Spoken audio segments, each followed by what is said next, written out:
Hi there, everyone. Welcome to another episode of the Whole Home Show. I'm Tony Joe, your host here every week. We bring you tips, education, and updates on things about your home. Whether you're actually in the real estate market or if you're not, if you're just looking around for decorating or improvement ideas, this is a great place for you to be.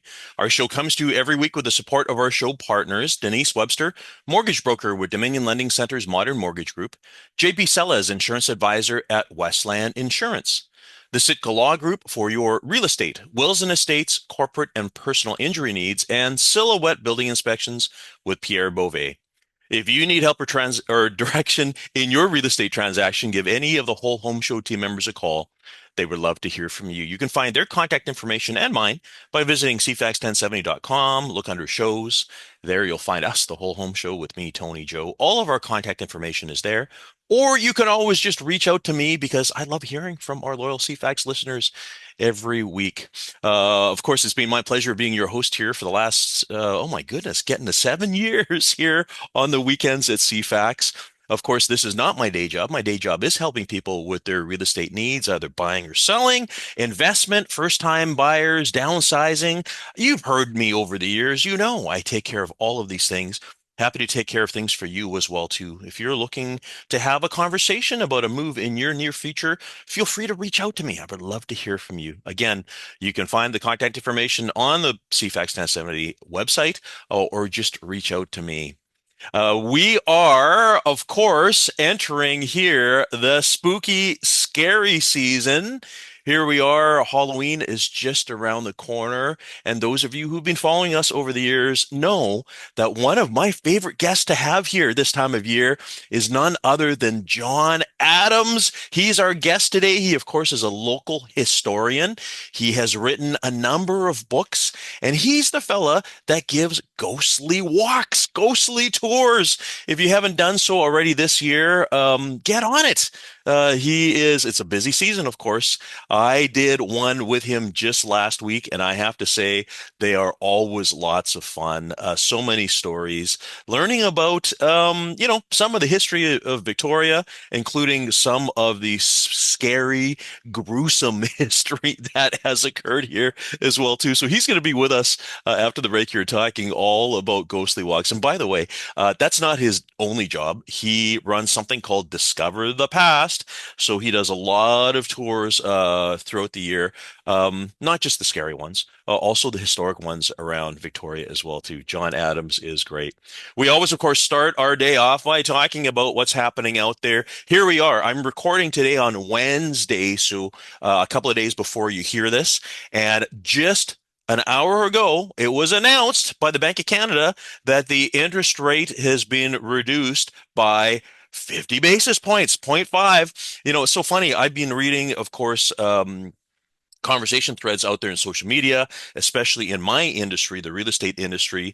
Everyone had this feeling that their rates were going to be lowered. There were wagers out there, friendly wagers of, was it going to be 25 basis points? Was it going to be 75 basis points? A lot of people thought that it was going to be a bigger jump.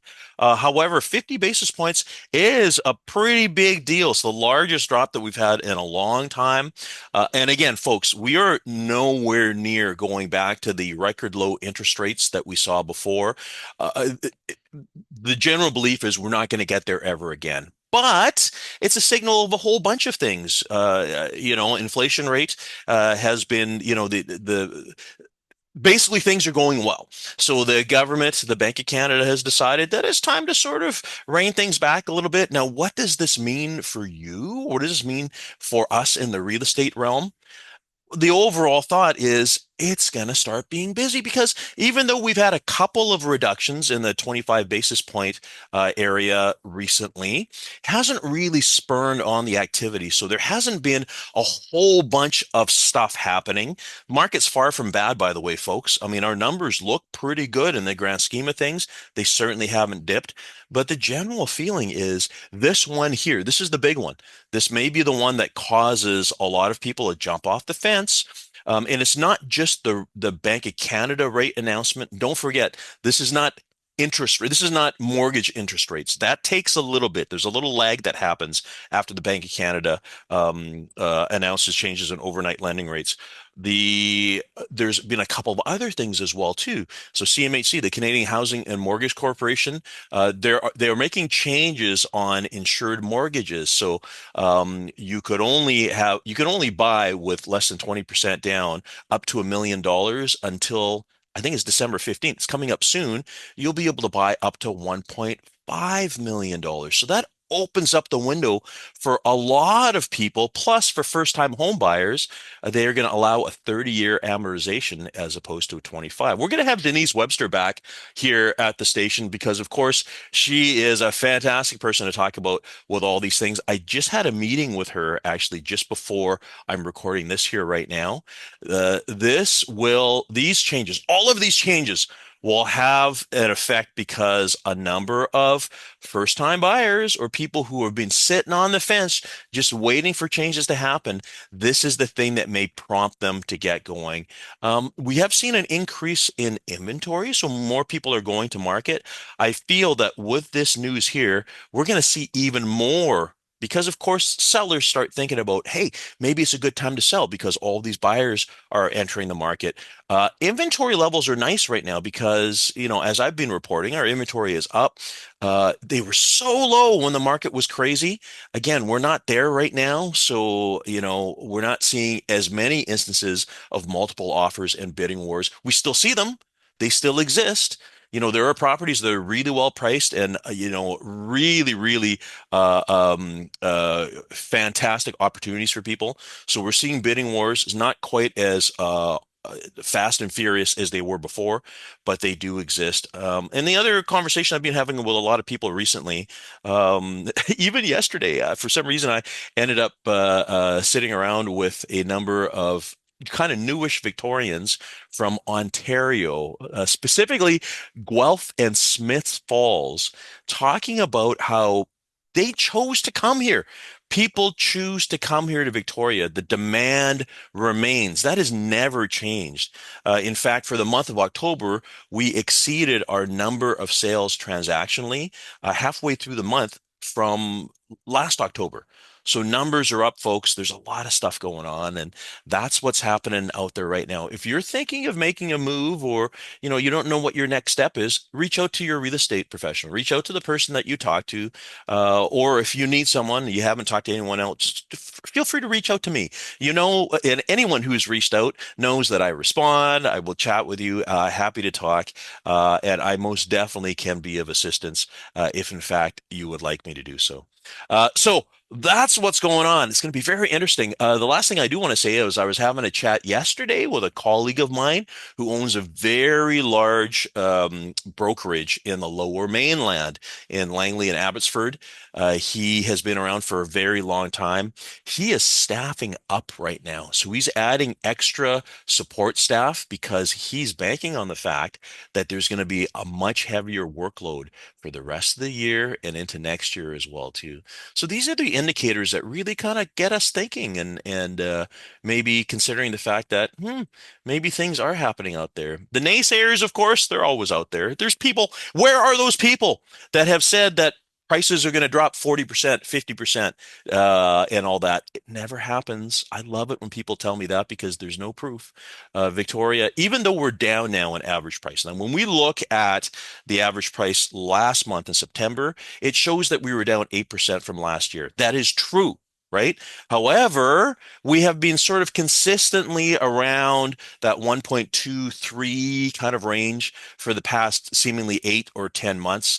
Last September just happened to be a higher month. We're most definitely not knocking on the door of where we were at before the all-time peak of February 2022 when it was closer to $1.4 million. So interesting times. It's going to be interesting to see what happens in the next little bit.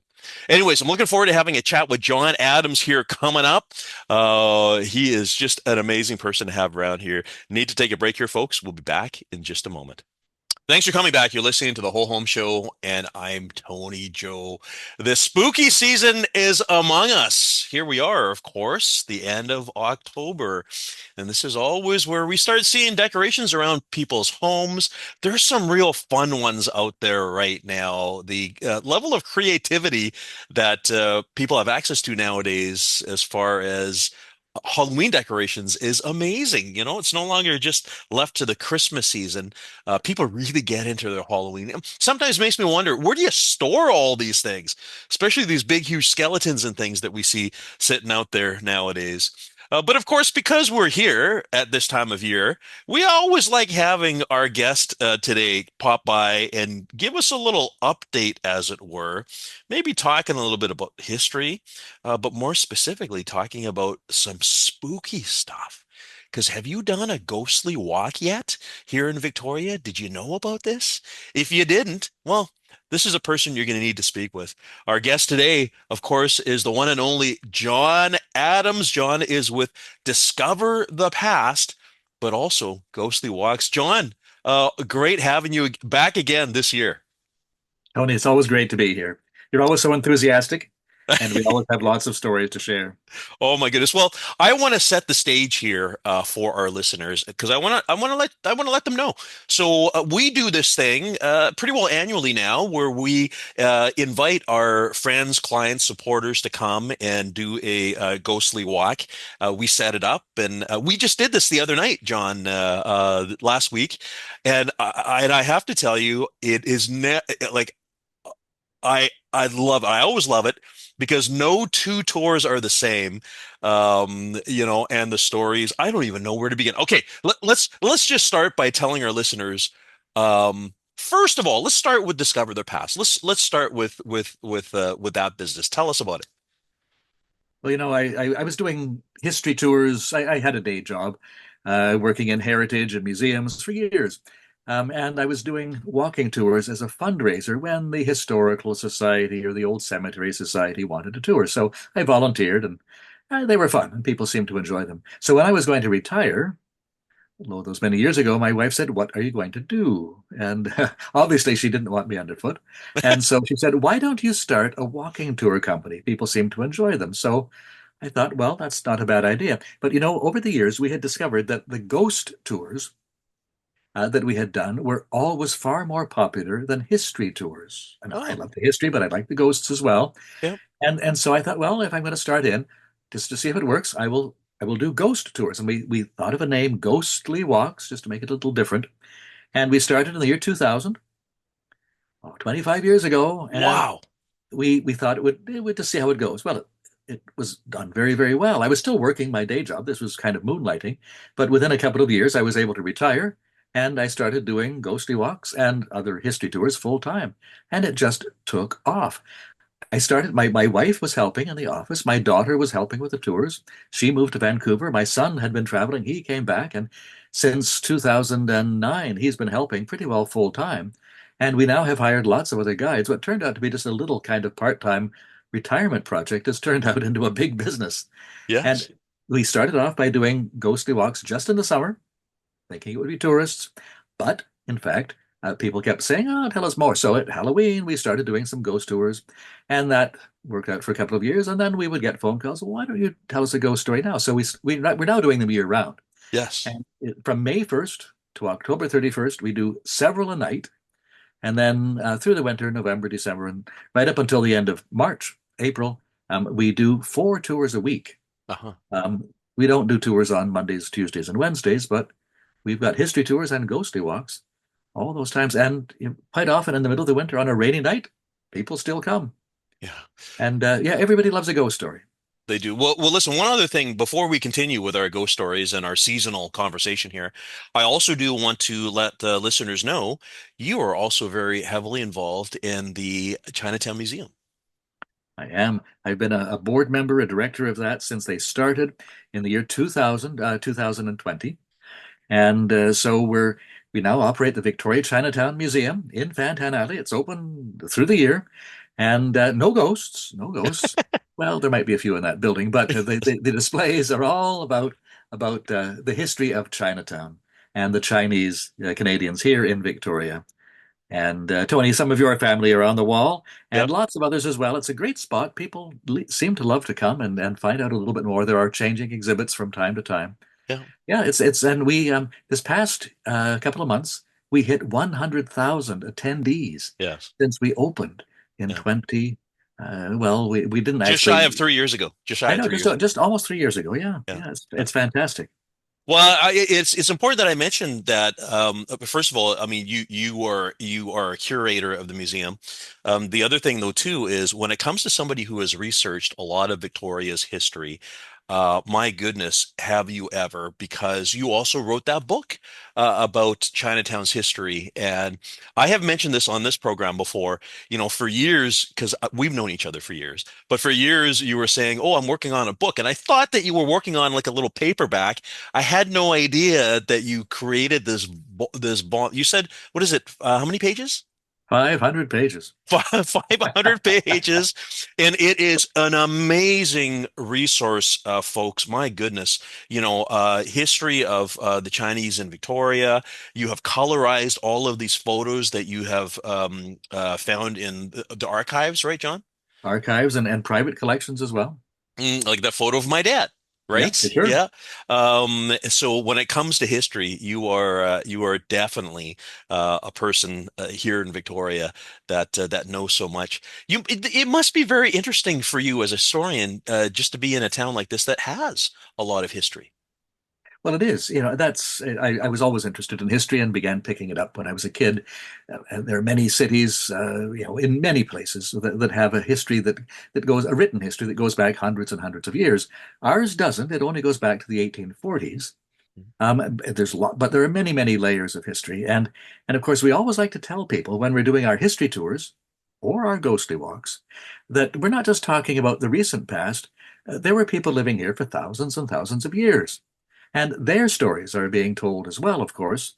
The Songhees, the Esquimalt, and many other indigenous people have been here for thousands of years and still are. And so their stories get included as well. And so if you look at it, Victoria does have a very long history, thousands and thousands of years of history. Yeah. And we love to tell all the stories. Yeah, oh yeah, and so many stories. I want to get to them. And again, we did our ghostly walk with you the other night. Um, let's tell our listeners about what they can expect when they join you for a ghostly walk. Well, first of all, we do the ghostly walks year round. At Halloween through October, we always have a special route that starts in a different location from the other ones. And we try to make it different, as you said. And so this year we're focusing on Johnson Street. Mhm. For those that don't know, Johnson Street back in the 1800s was a pretty wild street. There were gambling dens and dance halls and you name it, saloons. Some people say up to 24 saloons along a couple of blocks of Johnson Street.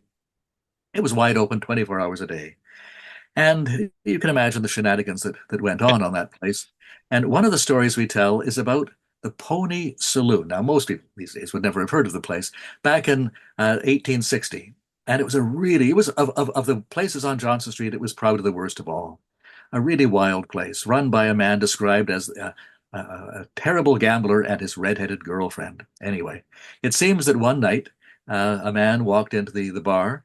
Uh, Gold miner, he'd been up country, did very well, had a gold poke filled with gold, and they wanted it. And we don't know the details, but inevitably there was a fight. And anyway, they killed the man. Oh, And nobody knew this at the time. The man had disappeared. The gambler and his girlfriend disappeared. Nobody knew where they went until 20 years later. People began piecing together the story because they tore down the old Pony Saloon. And under the floorboards of the kitchen, they found a skeleton. oh, And it was a full skeleton, and the jaw had a break. It was cloven in two. hmm Right beside the skeleton was a shovel, a full-size shovel with a rusty blade, and the blade fit very neatly into the cleft in the jaw. So obviously that was the murder weapon. The gambler and his girlfriend had killed the guy, shoved him under the floorboards, and off they went. And this was found years and years later, and nobody knows the identity of the miner. But indeed, the building that was built on that site, which is still standing, is indeed haunted. Now, you don't need to worry. John, we need to take a break here for a commercial. My goodness, I want to continue this conversation. We'll be back in just a moment. Thanks for coming back. You're listening to the Whole Home Show, and I'm Tony Joe. Our show comes to you every week with the support of our show partners, Denise Webster, mortgage broker with Dominion Lending Center's Modern Mortgage Group, JP Sellers, insurance advisor at Westland Insurance, the Sitka Law Group for your real estate, wills and estates, corporate and personal injury needs, and Silhouette Building Inspections with Pierre Beauvais. If you need help or direction in your real estate transaction, give any of the Whole Home Show team members a call. They would love to hear from you. And also, too, if you're a podcast listener, don't forget you can download all 6 years and 330 odd episodes worth of content that we've done here at the Whole Home Show. So much great information and so many great guests we've had over the years. Things that may help you now, perhaps, weren't relevant to you when we recorded them, but they may well be now. You can find our podcast by going to iTunes or wherever all fine podcasts can be downloaded. Just look for us, The Whole Home Show with me, Tony Joe.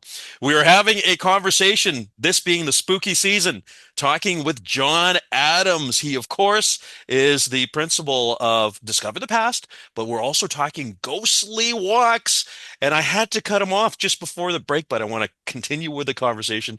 John, again, thanks for coming back. It's always my pleasure, Tony. Yeah, And we were talking about the Pony Saloon. the Pony Saloon, they Yeah. found a skeleton under the floor and they built a new building on the site. It was called the Amanika Saloon. Some might know Amanika is way up in the north of BC. There was a gold rush there back in the early 1870s. Yep. And the building is still standing. The saloon is long gone, but the spaces in that building are haunted. The usual things, doors open and close, people hear footsteps, the place becomes cold, cupboard doors will suddenly swing open when you know they're locked, all sorts of things. But inevitably, when you find a dead body under the floor, there's going to be a good reason for those ghosts being there. Now, remind us which building, where's the site where the Pony Saloon was? Okay, it's at the corner of Government Street and Johnson Street. Oh, Southwestern corner, if you know the directions. Yeah, the yeah. building it's a lovely building, still standing. But you know what? That's one building, but virtually every building in the city, Yes. certainly downtown and Old Town, Yeah. has a story or two. They're all haunted. And we often ask people when they're coming on our tours, we get tourists, of course, but we also get lots of people from Victoria. We ask, who is from Victoria? Hands go up. Do you live in a haunted house? And people laugh, but inevitably some hands will go up. And we like to say, kind of jokingly, of course, well, if you don't live in a haunted house in Victoria, you probably just haven't lived here long enough. And if you don't live in a haunted house, your neighbor does, because every neighborhood is haunted. The Yeah. ghosts aren't very far away. So when we're talking about a building, yeah, almost every building, we can do a tour and probably go around an entire block and spend a full hour telling stories. Well, one of the things that you ask at the start of the tour and the tour last week is if your guests believe in ghosts, and almost every hand goes up, or every Oh, hand sure. went up. Yeah. Yeah. Now, and once in a while, somebody's hand doesn't go up, and so we kind of point at them Yeah. and jokingly say, "Well, you're going to get it," because when you're watching a horror movie and the music comes to a crescendo, you know something bad is going to happen. Who's going to get it first? The Yeah. non-believers. Yeah. And we'll just laugh and say, "No, no, they don't believe in this stuff." But Yeah. and we'd like to say that you don't really need to believe in ghosts. Not everybody does. You don't need to believe in ghosts to enjoy a good ghost story. Yeah. Now, we also went to the what was it called? The Duck you told the Yeah. story around the corner at Broad Street. That's right. So Broad Street, between the corner, the Johnson Street corner and Yates Street, there's a single block. Michael Williams, the land Yes. developer years ago, Swans. died suddenly, so unfortunate, on a plane going to England, and he left his estate mostly to the University of Victoria. Uh-huh. And so they own that row of buildings. One has recently come down, and a hotel is going to go in on part of that site.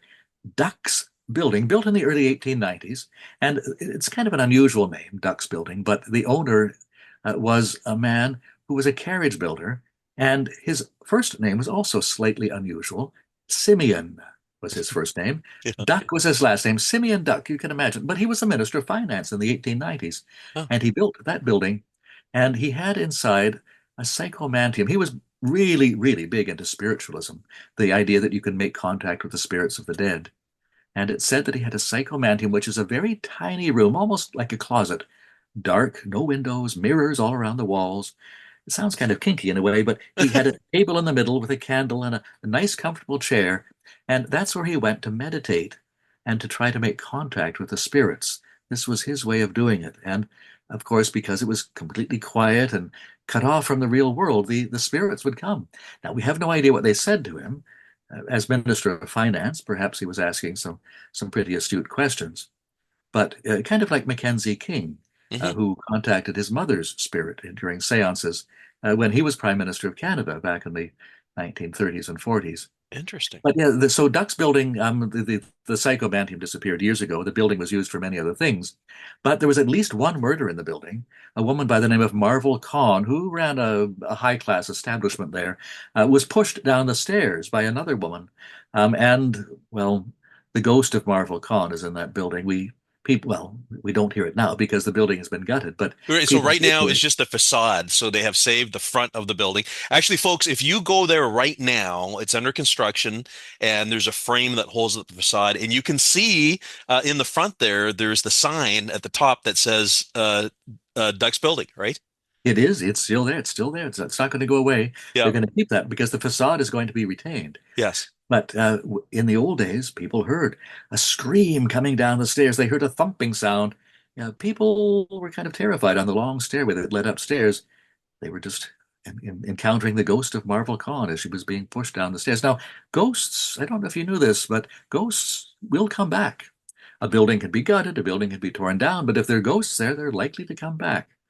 And so we can hardly wait until something else goes on that building. We'll just see. Yes. And so again, Johnson Street, so the whole tour. But there's so many great stories. Oh, the one that you brought up was the potential for our most famous English serial killer Uh, potentially being here. this is a story that came to light many, many years ago. There was a woman by the name of Agnes Bings, and she and her husband lived in Vic West. And Agnes and her husband needed the money. So she got a job working at the Pilgrim Bakery, which was downtown, basically where Market Square is today, on Store Street.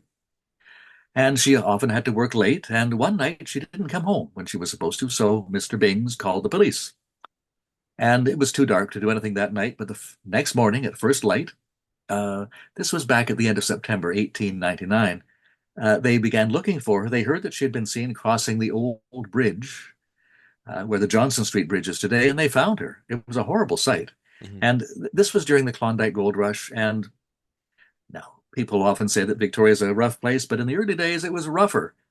Murder galore, far more than today. And when they found Agnes's body, they were not at all prepared. I'm not going to go into the all the gory details. You have to come on our tour for As that. you did that in person, so let's not do that here. Yes. Suffice it to say, it was one of the goriest murders that anyone had ever seen, and it was exactly what Jack the Ripper had done to his victims in London.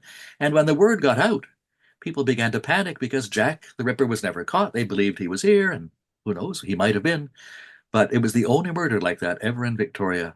And people wonder to this day if it could have been Jack the Ripper.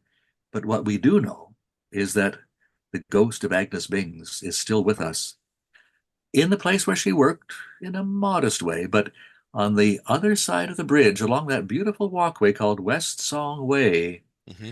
Yeah, it's a lovely place now, but where Agnes's body was found, people see the shadowy figure of Agnes fleeing for her life.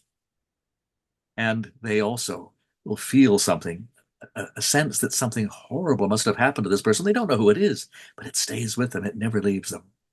My So yes, goodness. the ghost of Agnes being one of the most famous ghosts around and probably one of the most famous unsolved murder mysteries in Victoria.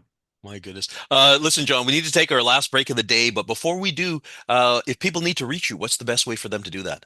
Through our website, ghostlywalks.com, Great. or our phone number, 250-384-6698. Fantastic. We'll need to take our last break of the day here. We are having a chat with John Adams, learning all about, there's a lot of history in Victoria, but because it's Halloween, it's always fun to hear about the spooky history. We'll be back in just a moment. Thanks for coming back. You're listening to the Whole Home Show, and I'm Tony Joe. Our guest today is John Adams from Discover the Past and ghostly walks. Of course, here we are this time of year. You got to have your fill of ghost stories, especially here in Victoria. And by the way, these are not made up stories. John, by the way, thanks for coming back today. My pleasure. I love it. You are, every time you tell a story, you've got the background and you talk about the fact that you researched the history and you went to the archives and you've seen photos. These are actual stories of people that lived here in the past in Victoria. Oh, for sure. Now, we all know that people do make up ghost stories around the campfire and things like that, for sure, to scare the kids at bedtime and so on. But these ones are the stories. Well, once in a while, one might slip by, I suppose. But we try to research the stories and make sure the ones we do tell are authentic, and we look for the facts, as you say. Yeah, no, these are the true stories, all right. But whether you believe them or not, people enjoy listening to them. Well, the one that came up when we were together at our ghostly walk is my friend Shannon asked the question about the Victoria Golf Course. And that's a famous one too, right? It is. In fact, it's almost a rite of passage. And if people have lived in Victoria for any length of time, they probably are at least aware that the Victoria Golf Course, that's that beautiful seaside golf course along Beach Drive in Oak Bay, has a ghost. And we know her identity, Doris Gravelin. And she lived in Oak Bay. She was actually a private nurse working for an elderly woman named Mrs. Richardson in the 1930s. She had separated from her husband. They didn't get along, and so she had left him. And one day, a letter arrived for Doris. Mrs. Richardson was a bit worried about this. And that night, when Doris said, "I'm going out for a walk," Mrs. Richardson warned her to be careful. It was a chilly night. September, put on your sweater, put on your hat. And so that's what Doris did. But Doris did not come home.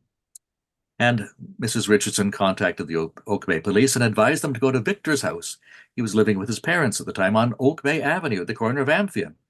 And so, indeed, they went there. Mrs. Gravelin didn't have a clue where her son was. He was a grown man. She didn't have to look after him. Well, an all points bulletin went out, and 5 days later, a caddy found Doris's body strangled under logs on the beach near the seventh fairway of the golf course. And Victor was found a month later floating in the kelp beds off the golf course. And the police began to piece things together. It seems they had walked out together, perhaps to reconcile. Anyway, they had a fight. He strangled her, dragged the body across the golf course, hid it under the logs, jumped into the water. And so the police said, simple case, murder-suicide, closed the file. Mhm. But everybody knows that Doris is seen ever since then, since 1936. She's been seen by all sorts of people, people that don't even believe in ghosts. Usually, very typically, a figure in white running quickly, often with no feet, running through the golf course, flying into the air, running circles around people, sometimes appearing as a white mist, sometimes a very cold feeling. And people think, well, it's down by the water. We're looking at reflections off boats in the water. Well, maybe, but no, there's definitely something there. And it's always a good excuse if golfers are driving their ball into the water, the biggest water hazard of all, they've got an excuse. But Doris is definitely there. Yeah, well, and of course that area at night is dark. It's pitch black down on the water side. So my goodness, the things that you could see, I guess, right? Yeah, and of course, if when you're going along that stretch of beach drive through the golf course, there are no lights at all, and so people might put their high beams on, and that just makes it worse because Doris actually crosses the street. What? She's not just hanging around by the beach where she was murdered. No, no, she crosses Beach Drive, and she's actually entered cars as well. And one taxi driver said he was driving through, he dropped off a fare late at night, and nobody was on the road. He was just cruising along, and there was a mist hanging over the road right there at the golf course. He drove right through it, and he'll never do it again because that cold mist came right through his windscreen. He said it was like cold tentacles running past his cheeks. Yeah, she'll do that sort of thing. Okay. So we have never talked about this before. I have driven, of course, because you know what? That's a nice little driving road, especially at night. And I have seen like that mist, like a low hanging mist. I'm gonna have second thoughts about that maybe next time I bump Mhm. into that. At least roll your windows up. Okay, my goodness. You also actually mentioned when they found his body, they found her shoes and other things in his coat, right? That's right. Because when they found Doris's body, or the caddy found the body, the police found that she was fully clothed. but her hat was missing and shoes were missing. Where were they? They couldn't figure it out. When Victor Gravelin was found floating a month later, he had an overcoat on, and inside his inside pockets were Doris's shoes and her missing hat, along with a length of rope about half a meter long. So they concluded that maybe he dragged the body across the golf course. The shoes and hat had come off. He stuffed them in his pockets, and but also had the murder weapon, the length of rope in his pocket as well. Yeah, so the police figured they had it solved, but no, the ghost of Doris has not gone away. How does Victoria rate on the scale of ghostly cities? Well, on a world scale, I think there probably are places that are more haunted, but I can truly say that in the Pacific Northwest, there is no city more haunted than Victoria, and that includes the bigger cities like Vancouver and Seattle, even Portland. We have hundreds and hundreds of stories, and I think I'm a ghost storyteller, and we get together once in a while, and every ghost storyteller is going to say that their city is the most haunted. Well, probably in some places they might be, but there's no doubt Victoria is the most haunted around here. Yeah.